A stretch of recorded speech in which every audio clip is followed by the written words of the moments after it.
والمغرب كما تعرفون الفريق الإفريقي العربي وصل إلى نصف النهائي في هذه النسخة، لذلك تهانينا للمنتخب المغربي.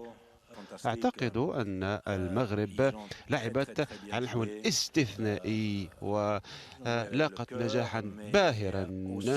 وقد لعبوا برغبة جامحة وتصميم رائع وجودة مميزة، وهذا ليس محض صدفة أن يصل الفريق المغربي إلى نصف النهائي. يتطلب الأمر جهود واستثمارات من قبل الاتحاد المغربي لكرة القدم، وقد أظهر الفريق المغربي